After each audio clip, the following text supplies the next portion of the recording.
Namaskara. First of all, I would like to thank you for waiting for me for so long. Finally, my turn has come to speak. I know it's very hot in the room. You fell asleep also. But now, Akka Tangi Eddeli. No more sleeping. I have never seen such a big fan in my life. But it's still very hot. So thank you very much for waiting for me for so long. Please translate. Come this side. That's it. Okay. ಮೊದಲನೇದಾಗಿ ಕರ್ನಾಟಕ ರಾಜ್ಯದ ಮೂಲೆ ಮೂಲೆಯಿಂದ ಬಂದಂತ ಎಲ್ಲ ನನ್ನ ಅಕ್ಕ ತಂಗಿಯರಿಗೆ ಸ್ವಾಗತ ಮಾಡ್ತೀನಿ. ಹೇಳಿ ಎದ್ದೇಳಿ ಈ ಸಂದೇಶವನ್ನ ಕೊಡ್ಲಿಕ್ಕೆ ನಾನು ಕರ್ನಾಟಕಕ್ಕೆ ಬಂದಿದ್ದೇನೆ. Respected Shri Siddaramaiah ji, Shri D.K. Shivkumar ji, Shri Surjewala ji, Shri B.K. Hari Prasad ji, Shri H.B. Patil ji, Shri Muniappa ji, Shri H.K. Patil ji, Shri Dinesh Kundu Rao ji, Srimati Margaret Alva ji, Srimati D.K. Tara Devi ji, Srimati Netta D'Souza ji, all my sisters and colleagues on the stage, and all the leaders of the Congress party, sisters and brothers who have come to hear me. Welcome to this meeting. ಕಾರ್ಯಕ್ರಮದಲ್ಲಿ ಉಪಸ್ಥಿತರಿರುವಂತ ಎಲ್ಲ ಕರ್ನಾಟಕ ಕಾಂಗ್ರೆಸ್ ಪಕ್ಷದ ಹಿರಿಯ ನಾಯಕರೇ, ವೇದಿಕೆ ಮೇಲೆ ಆಸೀನರಾದಂತ ಎಲ್ಲ ನನ್ನ ಮಹಿಳಾ ನಾಯಕಿಯರೇ, ತಮ್ಮೆಲ್ಲರಿಗೂ ಸ್ವಾಗತ. It is a great honor for me to be here today. You are the people of Karnataka. You are intelligent, hardworking, strong, and you have made the whole country proud. Madam, one more time, please. Sorry? One more time. You can repeat one more time, please. I said it is a great honor for me to be here today with all of you because you are the people of Karnataka. You're intelligent, hardworking, strong, resilient, and you have built this state which makes the whole country proud. ಇವತ್ತು ಕರ್ನಾಟಕ ರಾಜ್ಯ ಬಹಳಷ್ಟು ಹೆಮ್ಮೆ ಪಡ್ತಾ ಇದೆ. ಕರ್ನಾಟಕ ರಾಜ್ಯವನ್ನ ಹೆಮ್ಮೆ ಪಡಿಸುವಂತ ಕೆಲಸವನ್ನ ನೀವೆಲ್ಲರೂ ಮಾಡಿದಿರಾ ಅಂತ ಹೇಳಲಿಕ್ಕೆ ಬಯಸ್ತೇನೆ.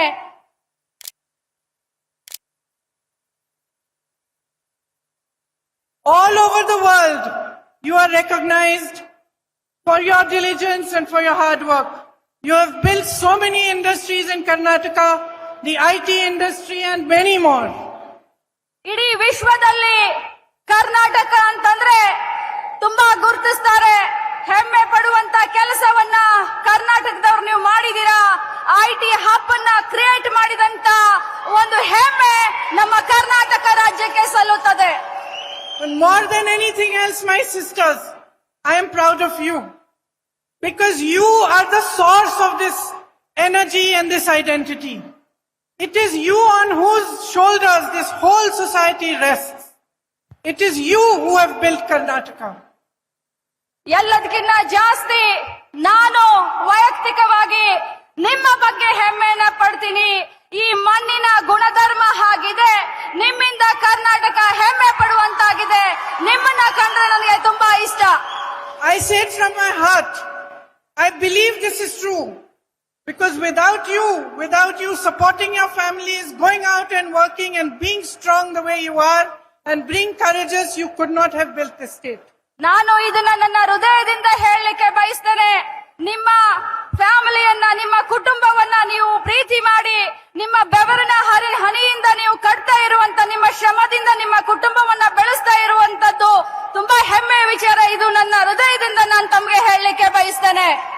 You are the daughters of Ma Bhuvaneshwari and Ma Chamundeshwari. Her Shakti is within each one of you. ನೀವು ಕರ್ನಾಟಕದ ಭುವನೇಶ್ವರಿಯ ಮಕ್ಕಳು, ಚಾಮುಂಡಿ ದೇವಿಯ ಮಕ್ಕಳು, ಪ್ರತಿಯೊಬ್ಬರ ಹೃದಯದಲ್ಲಿ ನೀವಿದ್ದೀರಾ. You have descended from a great legacy of strong women. Kittur Rani Chandamma ji, You are her daughters. Your state has a legacy, an history of non-violence and of equality. Bhagwan Basavana recognized the essence of every human being.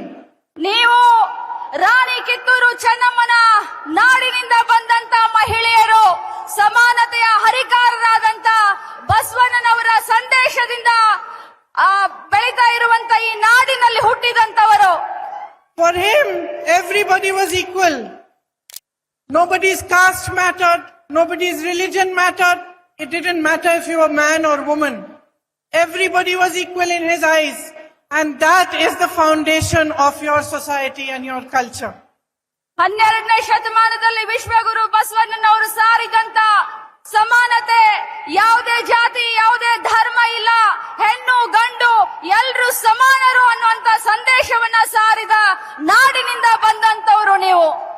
I deeply believe that it is women who uphold our culture, our traditions.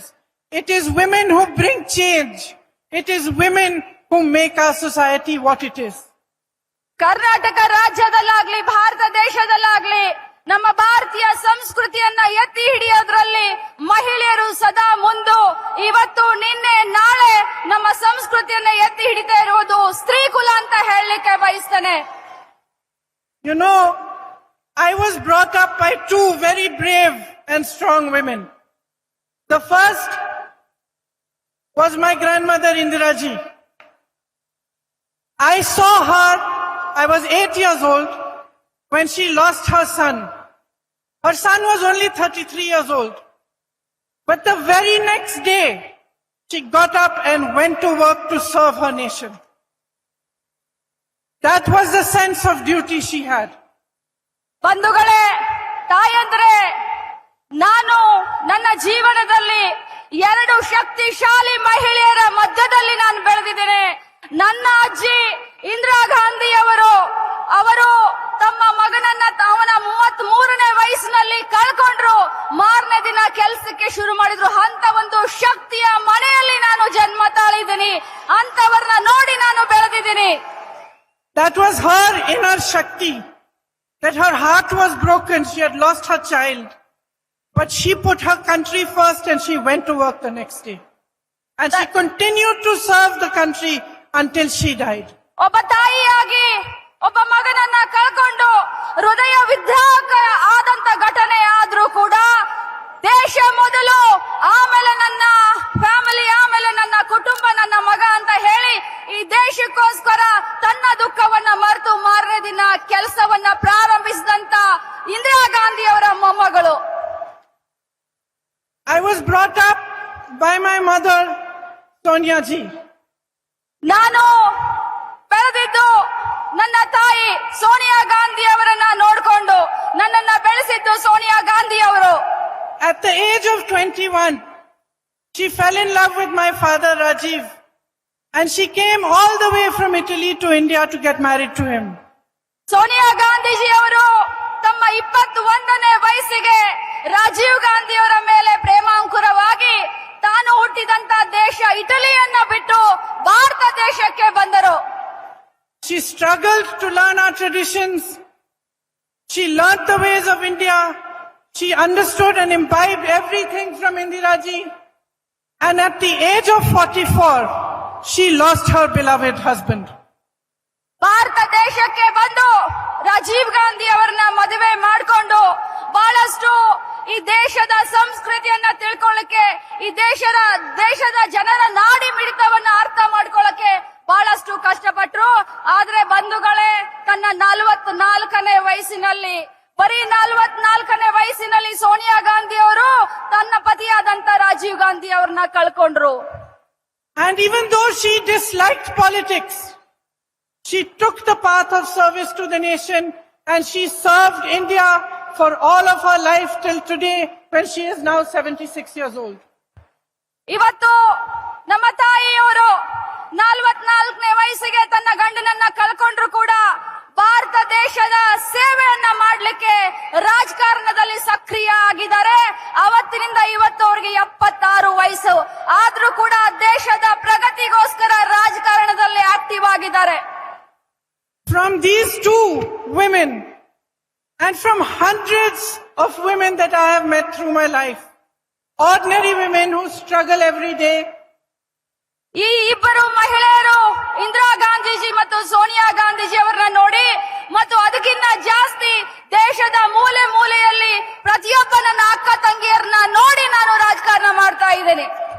I have learnt one very important thing. ನಾನು ಬಹಳಷ್ಟು ಮುಖ್ಯವಾದಂತ ವಿಚಾರವನ್ನ ಕಲ್ಕೊಂಡಿದ್ದೀನಿ. No matter what happens to you in your life, no matter how big the tragedy you face, how deep your struggles are, whether they are at home or they're at work or outside, you have the capacity to stand up and fight for yourself. ತಾಯಂದ್ರೆ, ಅಕ್ಕ ತಂಗಿಯರೇ, ಎಷ್ಟೇ ನಿಮ್ಮ ಜೀವನದಲ್ಲಿ ಕಷ್ಟ ಬರಲಿ, ಎಷ್ಟೇ ನಿಮಗೆ ತೊಂದರೆ ಆಗ್ಲಿ, ಎಷ್ಟೇ ನಿಮಗೆ ಆರೋಪಗಳ ಸುರಮಳೆ ಆಗ್ಲಿ, ನೀವು ಎದ್ದು ನಿಂತು ಫೈಟ್ ಮಾಡಬೇಕು. ನಿಮ್ಮ ಸ್ವಂತ ಶಕ್ತಿಯ ಮೇಲೆ ಕಾಲ್ ಮೇಲೆ ನಿಮ್ಮ ಜೀವನವನ್ನ ನಡೆಸಬೇಕು, ಧೈರ್ಯದಿಂದ ಮುನ್ನುಗ್ಗಬೇಕು. Each one of you sisters who are sitting here today, I know you have big struggles. I know what you face. And I know especially the kind of hardships you've been facing in the last few years. And I know that every day for you is a question of how strong you are to face the next day. It is a question of your resilience and your ability to hold your family together, to fight for yourself and your family. ನನಗೆ ಗೊತ್ತು, ಇಲ್ಲಿ ಕುಳಿತಂತ ಪ್ರತಿಯೊಬ್ಬ ಮಹಿಳೆ ದಿನ ಬೆಳಗಾದ್ರೆ ಜೀವನವನ್ನ ಸಾಗಿಸ್ಲಿಕ್ಕೆ ಎಷ್ಟೊಂದು ಕಷ್ಟ ಪಡ್ತೀರಾ, ಎಷ್ಟೊಂದು ಸ್ಟ್ರಗಲ್ ಮಾಡ್ತೀರಾ ಅಂತ ನನಗೆ ಗೊತ್ತು. ಅದರಲ್ಲೂ ಕೂಡ 2 ವರ್ಷ ಕೋವಿಡ್ ಆದ ನಂತರ ತಮ್ಮ ಜೀವನವನ್ನ ನಡೆಸಲಿಕ್ಕೆ, ತಮ್ಮ ಕುಟುಂಬವನ್ನ ನಿರ್ವಹಣೆ ಮಾಡ್ಲಿಕ್ಕೆ ತಾವೆಷ್ಟು ಕಷ್ಟ ಪಡ್ತಾ ಇದ್ದೀರ ಅನ್ನೋದು ನನಗೆ ಮನವರಿಕೆ ಆಗಿದೆ. But I know one thing. It is you and only you who can make a change. ನನಗೆ ಗೊತ್ತು, ನಿಮ್ಮ ಜೀವನವನ್ನ, ನಿಮ್ಮ ಭವಿಷ್ಯವನ್ನ ಬರೀ ನೀವಷ್ಟೇ ಬರೆಯಬಹುದು, ನೀವಷ್ಟೇ ಭವಿಷ್ಯವನ್ನ, ನಿಮ್ಮ ಜೀವನವನ್ನ ಬರೆಯಬಹುದು ಅನ್ನೋದು ನನಗೆ ಗೊತ್ತು. So I want to ask you today, standing here, my sisters, is it not time for you to start making a change?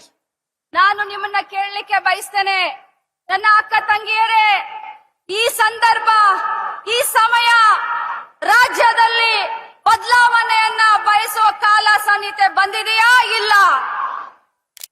What is it that you want out of your lives? You want an education? Yes or no? ನಿಮ್ಮ You want employment, jobs? You want a bright future for yourself, for your children? Do you want the freedom to make choices for yourself and to make the right choices for your families? You want it, right? So who is going to give it to you? Who is going to give it to you? ನೀವು ನಿಮ್ಮ ಮಕ್ಕಳ ಭವಿಷ್ಯವನ್ನ, ನಿಮ್ಮ ಮಕ್ಕಳ ವಿದ್ಯಾಭ್ಯಾಸವನ್ನ, ನಿಮ್ಮ ಆರೋಗ್ಯ, ನಿಮ್ಮ ಕುಟುಂಬದ ಆರೋಗ್ಯವನ್ನ ಎಲ್ಲವನ್ನೂ ಬಯಸ್ತೀರಾ. ಆದ್ರೆ ಈ ಬದಲಾವಣೆಯನ್ನ ಯಾರು ಮಾಡ್ಲಿಕ್ಕೆ ಸಾಧ್ಯ? ಈ ಬದಲಾವಣೆಯನ್ನ ಯಾರಾದ್ರೂ ಮಾಡಿದ್ರೆ ಅದು ನೀವು ಮಾಡಬೇಕು. You are not recognizing how powerful you are. ನಿಮಗೆ ನಿಮ್ಮ ಶಕ್ತಿ ಏನು ಅಂತ ನಿಮಗಿನ್ನೂ ಗೊತ್ತಿಲ್ಲ. You are half this country's population. Half. ಈ ದೇಶದ ಜನಸಂಖ್ಯೆಯಲ್ಲಿ ಪ್ರತಿಶತ 50% ಮಹಿಳೆಯರಿದ್ದೀರಿ. ಆ ಶಕ್ತಿ ನಿಮ್ಮದು. ಆ ಶಕ್ತಿಯನ್ನ ನೀವು ಅರ್ಥ ಮಾಡ್ಕೊಳ್ಳಿ. In every single household, there are as many of you as there are men.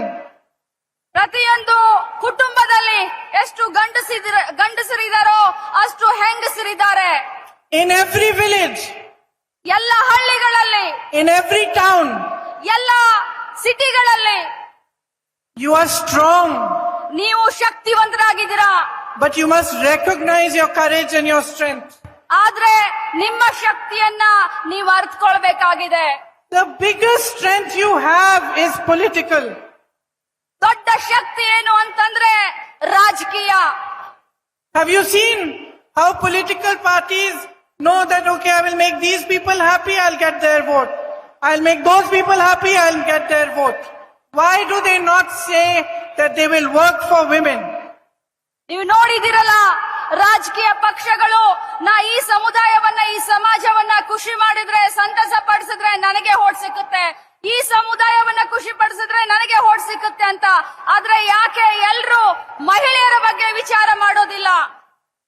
Why are you not forcing every political party to take note and to start working for your equality and your rights?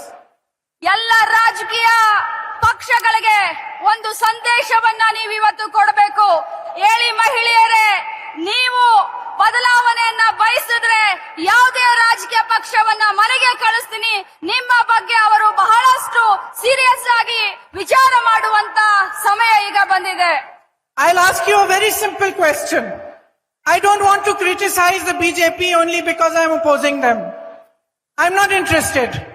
I want to ask you, all my sisters sitting here, one simple question and I want the answer. In the last so many years that the BJP has been in power, has your life become better or not?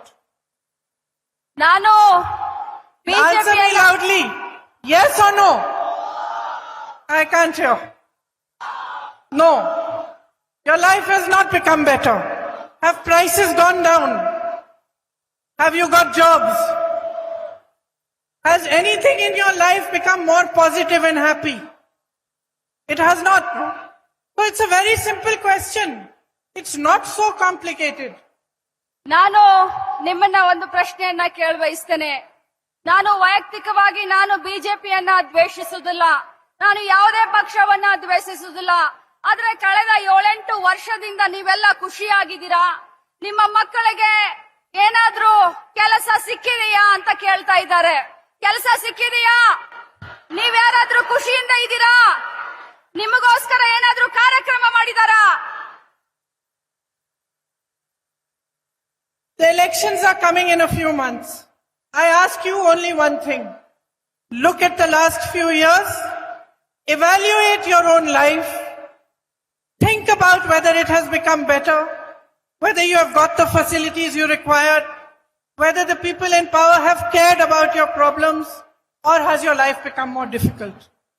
ಇನ್ನು 3 ತಿಂಗಳಲ್ಲಿ election ಬರ್ತಾ ಇದೆ, ಚುನಾವಣೆ ಬರ್ತಾ ಇದೆ.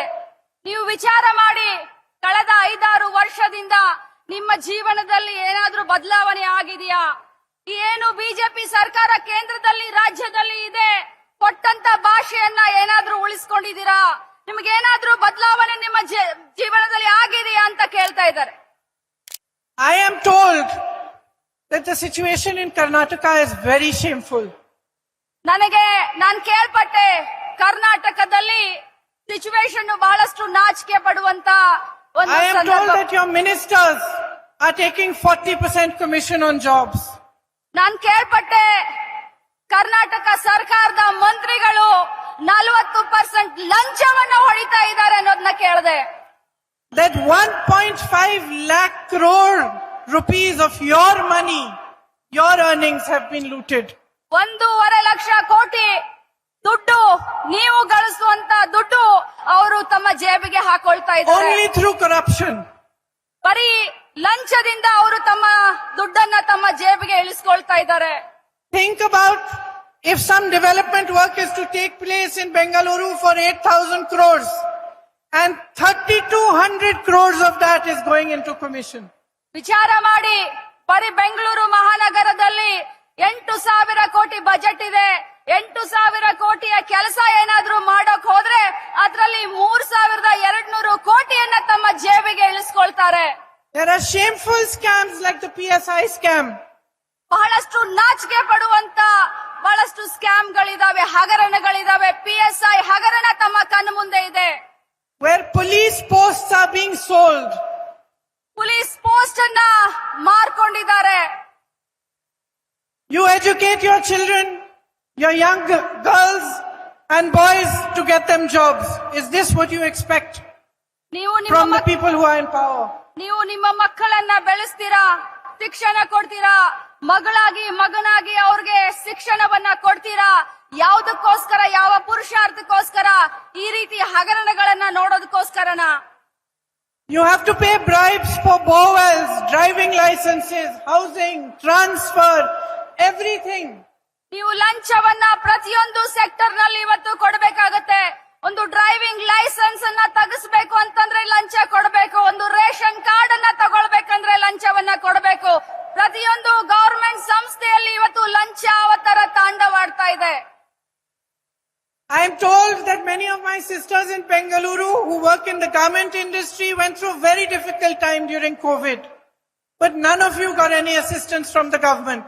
The government did nothing to help you through these difficult times. ನಾನು ಕೇಳ್ಪಟ್ಟೆ, ಬೆಂಗಳೂರಿನಲ್ಲಿ ಬಹಳಷ್ಟು ನನ್ನ ಅಕ್ಕ ತಂಗಿಯರು ಇವತ್ತು ಗಾರ್ಮೆಂಟ್ಸ್ ನಲ್ಲಿ ಕೆಲಸ ಮಾಡ್ತಾ ಇದ್ದೀರಾ. ಈ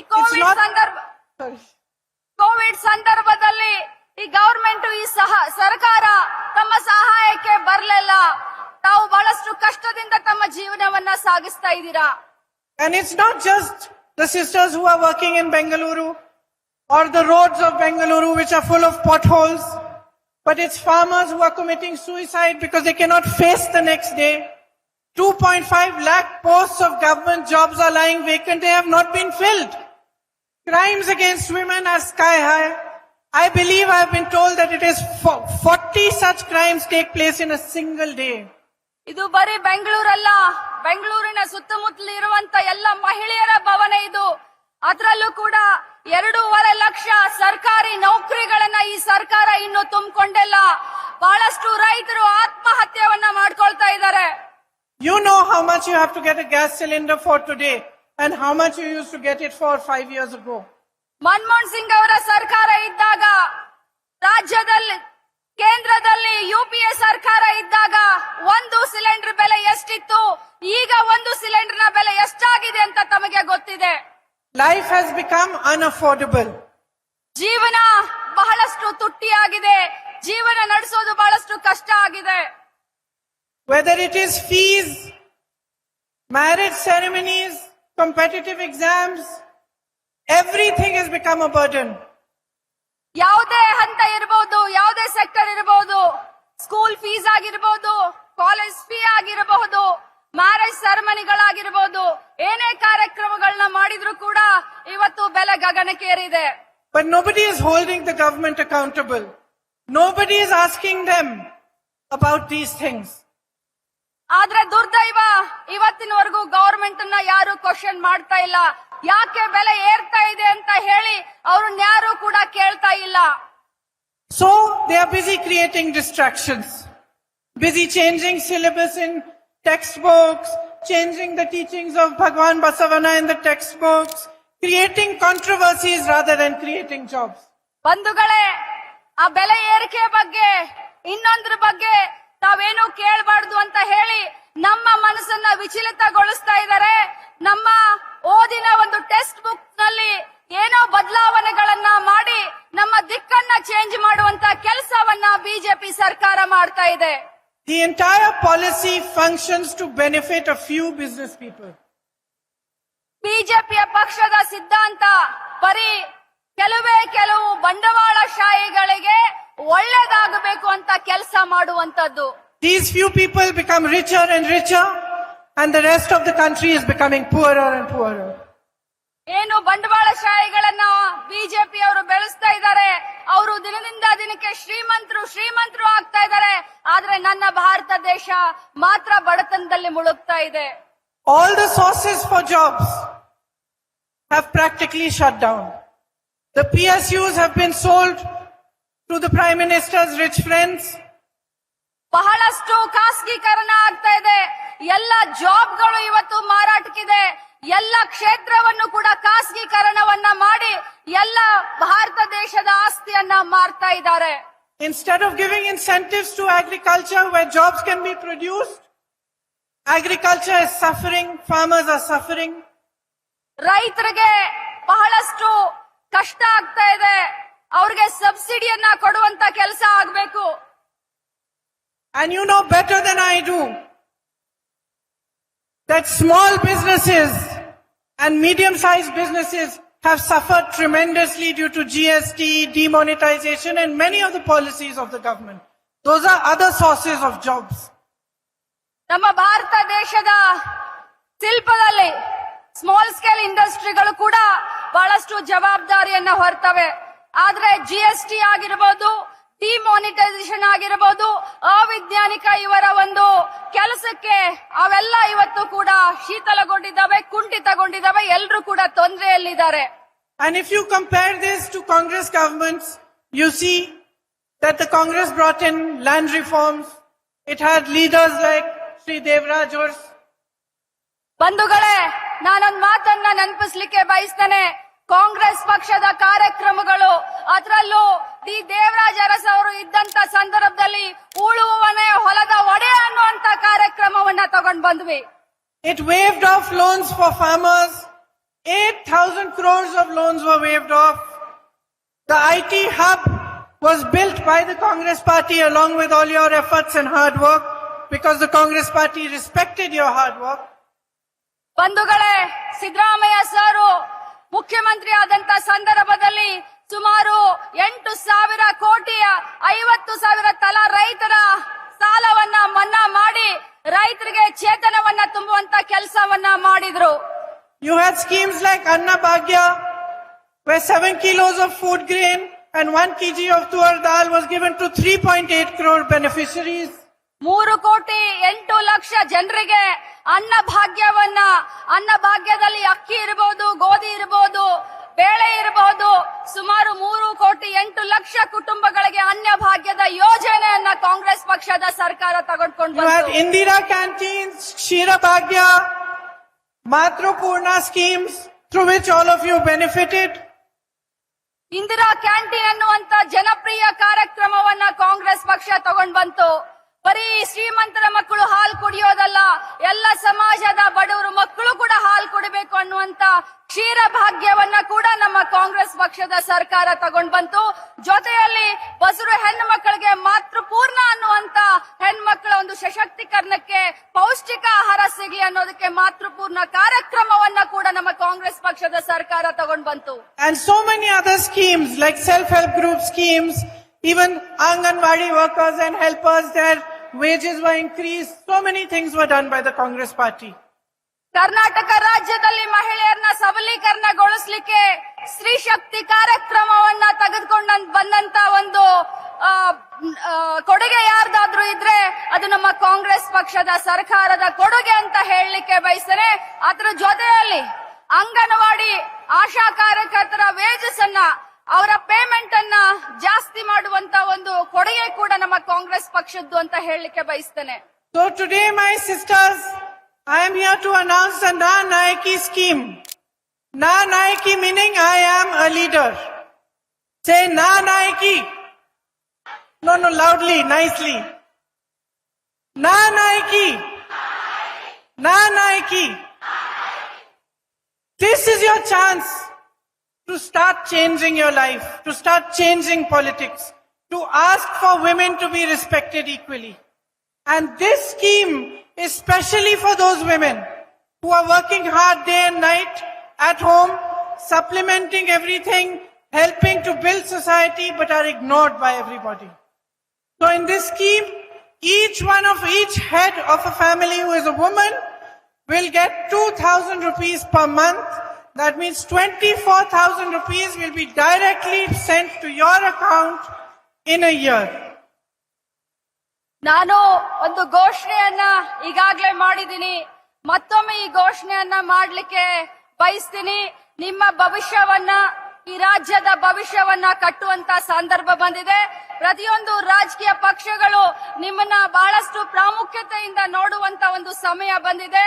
ನಾನಿವತ್ತು ಅನೌನ್ಸ್ ಮಾಡಿದಂತ ಗ್ಯಾರಂಟಿ ಸ್ಕೀಮ್ ಏನಂತಂದ್ರೆ, ಪ್ರತಿಯೊಂದು ಮನೆಯ ಯಜಮಾನತಿಗೆ ಸುಮಾರು 2,000 ಪ್ರತಿ ತಿಂಗಳು, ಅಂದರೆ ವರ್ಷಕ್ಕೆ 24,000ವನ್ನ ಒಂದು ಕುಟುಂಬಕ್ಕೆ ಕಾಂಗ್ರೆಸ್ ಪಕ್ಷದ ಸರ್ಕಾರ ಘೋಷಣೆಯನ್ನ ಮಾಡುತ್ತೆ. This is called the Graha Lakshmi Yojana, and it is part of the bigger scheme of Na Nayaki. I told them when they invited me for this function, I told DKG, Surjewala ji, Siddaramaiah ji, I said I will come to announce this if you promise me that you will make a separate women's manifesto.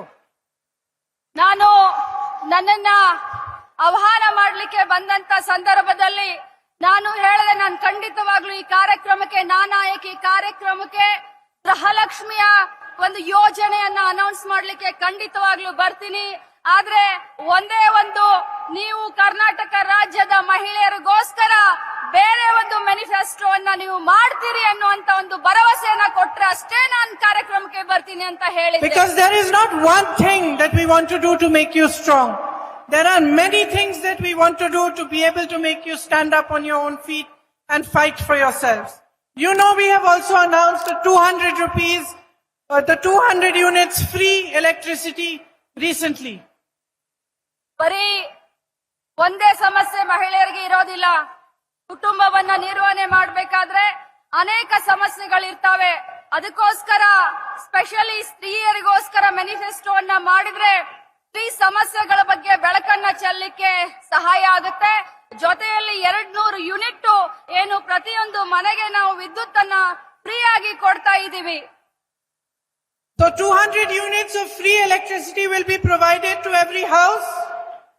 And in addition, my colleagues will be announcing in their women's manifesto many new schemes for all of you to be able to move forward and to bring a change in your lives. ಈಗಾಗಲೇ 200 unit ನಿಮಗೆ free ಆಗಿ ವಿದ್ಯುತ್ ಅನ್ನ ಕೊಡೋದ್ರ ಜೊತೆಗೆ ಗೃಹಲಕ್ಷ್ಮಿ ಅನ್ನುವಂತ ನೂತನ ಯೋಜನೆ ಪ್ರತಿ ತಿಂಗಳು 2,000 ಪ್ರತಿ ಮನೆಯ ಯಜಮಾನತೆಗೆ ಕೊಡೋದ್ರ ಮುಖಾಂತರ ಇನ್ನು ಭವಿಷ್ಯದಲ್ಲಿ ಮುಂಬರುವಂತ ದಿನದಲ್ಲಿ ನಮ್ಮ ನಾಯಕರು ಅನೇಕ ಯೋಜನೆಗಳನ್ನ announce ಮಾಡೋರಿದ್ದಾರೆ. So do you believe in a strong Karnataka? ನೀವು Yes or no? Do you believe in a strong society? Are you going to build that strong Karnataka and that strong society? Are you going to lead the way? Are you going to be the leaders of your society, your homes, your villages and your state and your country? Just remember that it is in your hands to be that. It is in your hands to bring about change that transforms your society and your state. It is in your hands to ask for a politics that talks about your issues, your development, the things that matter in your life. It tells you about progress, development, education, jobs. Those are the questions you must ask. And I'm going to ask you to promise me that in this election, this is what you are going to ask every politician who comes in front of you. Promise me. Say, I promise that I will demand that my issues are heard. ನಾನು ಶಕ್ತಿಯುತವಾದಂತ ಕರ್ನಾಟಕದಲ್ಲಿ ವಿಶ್ವಾಸ ಇಟ್ಕೊಂಡಿದ್ದೀನಿ. ಶಕ್ತಿಯುತವಾದಂತ ಸಮಾಜದಲ್ಲಿ ವಿಶ್ವಾಸ ಇಟ್ಕೊಂಡಿದ್ದೀನಿ. ಪ್ರತಿಯೊಬ್ಬ ಮಹಿಳೆಯ ಅನಿಸಿಕೆಯನ್ನ ಗವರ್ಮೆಂಟ್ಗಳು, ಸರ್ಕಾರಗಳು ಕೇಳಬೇಕು. ನೀವು ಶಕ್ತಿಯುತವಾದಂತ ಕುಟುಂಬವನ್ನ ನಿರ್ವಹಣೆ ಮಾಡ್ಲಿಕ್ಕೆ ತಯಾರಿದ್ದೀರಾ? ನೀವು ಶಕ್ತಿಯುತವಾದಂತ ಸಮಾಜವನ್ನ ನಿರ್ಮಾಣ ಮಾಡ್ಲಿಕ್ಕೆ ತಯಾರಿದ್ದೀರಾ? When we first made a women's manifesto in Uttar Pradesh, many people laughed at us. ಉತ್ತರ ಪ್ರದೇಶದಲ್ಲಿ ಮಹಿಳೆಯರಿಗೆ ನಾವು ಒಂದು ಮ್ಯಾನಿಫೆಸ್ಟೋವನ್ನ ಮಾಡಿದಂತ ಸಂದರ್ಭದಲ್ಲಿ ಬಹಳಷ್ಟು ಜನ ಹಾಸ್ಯವನ್ನ ಮಾಡಿದ್ರು. And even though nothing came out of it in terms of votes, ಇಷ್ಟು ಮಾಡಿದ್ರು ಕೂಡ ನಮಗೆ ವೋಟ್ ಆಗಿ ಆ ಮ್ಯಾನಿಫೆಸ್ಟೋ ಪರಿವರ್ತನೆ ಆಗ್ಲಿಲ್ಲ. we managed to make every political party notice women and respond to the needs of women. ನಾವು ಪ್ರತಿಯೊಬ್ಬ ಮಹಿಳೆ ಅದಕ್ಕೆ ರೆಸ್ಪಾಂಡ್ ಆಗುವ ರೀತಿ ನಾವು ಮಾಡಬೇಕಾಗಿದೆ. ಇವತ್ತು Today, even the BJP has been forced to put ads in the newspaper showing what they do for women. ಇವತ್ತು ಬಿಜೆಪಿ ಕೂಡ ಮಹಿಳೆಯರಿಗೆ ಏನೇನೋ ಆಸೆ ಆಮಿಷಗಳನ್ನ ತೋರಿಸುವಂತ ಕೆಲಸವನ್ನ ಮಾಡ್ತಾ ಇದೆ. So by a small thing that we did, we managed to make political parties aware to the fact that they have to be answerable to women. ನಾವೆಲ್ಲ ಮಹಿಳೆಯರು ಮಹಿಳಾ ಶಕ್ತಿಯನ್ನ ತೋರಿಸುವಂತ ಕಾಲ ಬಂದಿದೆ. ಪ್ರತಿಯೊಂದು ಪೊಲಿಟಿಕಲ್ ಪಾರ್ಟಿ ಕೂಡ ನಮ್ಮ ಕಡೆ ನೋಡುವಂತೆ, ತಿರುಗಿ ನೋಡುವಂತೆ ನಾವೆಲ್ಲ ಮಾಡಬೇಕಾಗಿದೆ. So I urge you to make this election about you. ನಾನು ತಮ್ಮೆಲ್ಲರಿಗೂ ಕೂಡ ಕಳಕಳಿಯಂತ ವಿನಂತಿ ಮಾಡ್ತೀನಿ, ಈ ಇಲೆಕ್ಷನ್ ನಿಮ್ಮ ಇಲೆಕ್ಷನ್ ಆಗಿ ನೀವು ಮಾಡಬೇಕಾಗಿದೆ.